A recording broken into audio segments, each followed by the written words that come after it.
Thank you. I am so excited to be hosting Amazon Fishbowl, our weekly glimpse into the fascinating worlds of art, music, literature, cinema, and whatever the hell is going on between Brad and Angelina.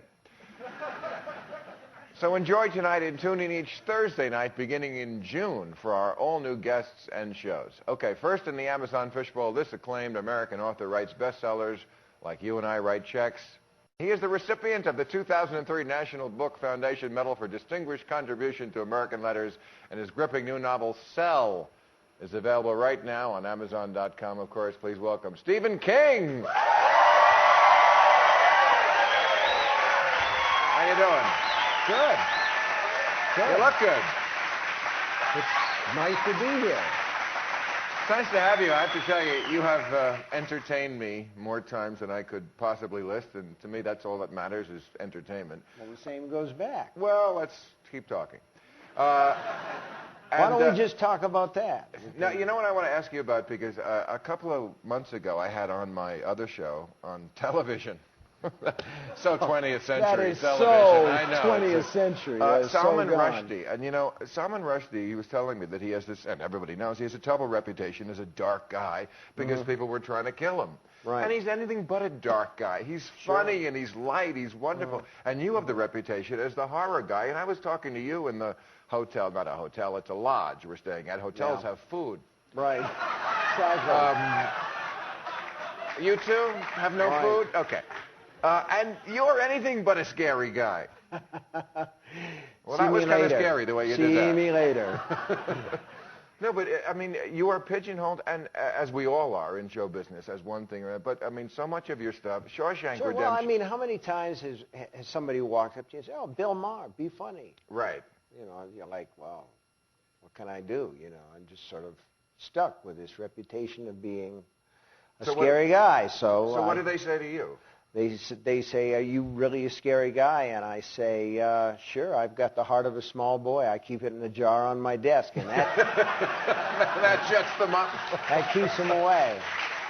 Well, because so much of your stuff is not, I mean, I was going to say, Shawshank Redemption, not really a scary book, not a and I remember the guy. But, you know, I ran into a lady in the supermarket one time. Literally? Yeah, well, not literally, no. But she said, you know, I don't read any of your stuff because I don't like to be scared. And I said, well, I did this thing called The Shawshank Redemption. She said, I saw that, but you didn't write that. Yeah. I said, yes, I did. She said, no, I like that. You didn't write that. Never argue with a fan. That's right. Well, that's right. You're one of the most prolific authors we have. I'm wondering if there are things that you have written that you have not published, that you don't want people to see, that you put in a drawer, and how would you feel if somebody put them out after you died? Well, that presupposes that there are things in a drawer, and there really aren't. I had Pet Sematary in a drawer for a long while because I thought that that was just too horrible, that nobody would really want to read that. And so I published it. It was a huge success. Yeah. I guess you just can't outgross the American public. See, listen to them. They like it. Oh, they do. Let me ask you about this new book, Cell, because I was reading part of it, and that is a scary one. Mm-hmm. It scared the pee out of me. Well. Which was not good for the other people in the hot tub. Yeah. I'm joking, of course.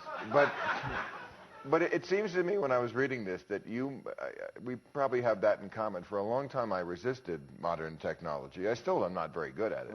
But it seems like, I mean, it's about people who use cell phones become kind of zombies who get involved in groupthink and want to dominate the world. They become Republicans. Kidding. No. Nothing about this show is political. No politics. But it seems like you were stewing about technology. There was a review, an advance review of the book where they called me a technophobe. And I really took umbrage to that. I wrote them a letter and said, look, I burn my own CDs. Don't call me a technophobe, gunky. You know, I'm on a computer show. I'm on the first program of Fishbowl. Yeah. For God's sake. So who's your technophobe now? But the thing is, Friedrich Nietzsche said, when you look into the abyss looks back into you. And boy, I'll tell you what, when you open your cell phone and make a call, one of the things that we've learned about this whole wiretapping scandal and the thing with the Bush administration is when you're listening to the net, you know, it's, can you hear me now? Guess what? They hear you just fine. There are a lot of people listening. And, well, I hate to defend the Bush administration, but that is one thing that I agree with him on. I mean, I don't want my calls listened into, but when he said, if you're talking to Al-Qaeda, we want to know what it's about, it just proved if you're president long enough, you will say something true. That's true.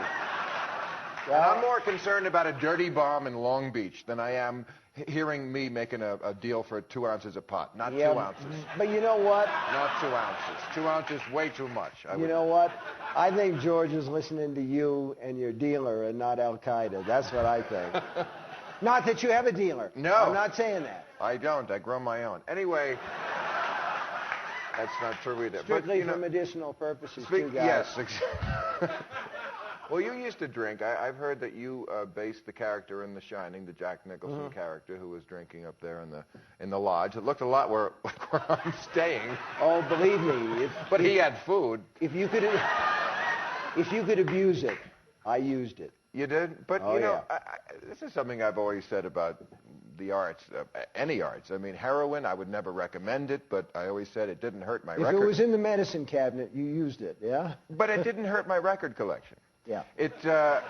I'm asking, you know, your body of work, would it be better, worse, or the same if you had never been a drinker? Better. It would be better. Yeah, I think it would be better. But that was not the answer I was looking for. Well, you know, I hate to say it, Smoochie, but it's the one you got.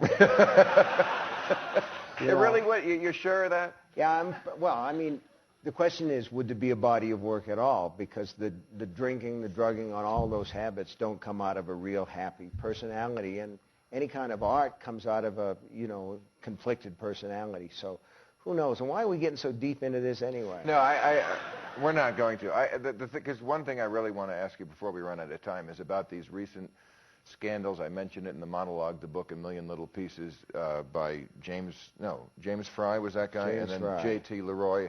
These confessionals that turn out to be really not true. And I can understand someone doing that. What bothers me is the reaction of people seems to be, so what? What does that say about our society, that they don't really care where the line between truth and fiction is anymore? Well, the thing that surprised me, first of all, was to find out that here was a guy who was in recovery from these things that had told these lies, and then somebody told me, but he's not in any, you know, he's doing this all himself, and then it kind of clicked into place because alcoholics and drug addicts lie about the weather. They lie for practice, you know. You ask an alcoholic what time it is, he'll lie about the time just to keep in practice. I knew a guy who was freebasing for 5 years and telling his girlfriend it was mold in the plastic shower curtains, and she believed him because he was good at it. That's what they do. So it didn't surprise me that he was lying. What surprised me was that after all this came out,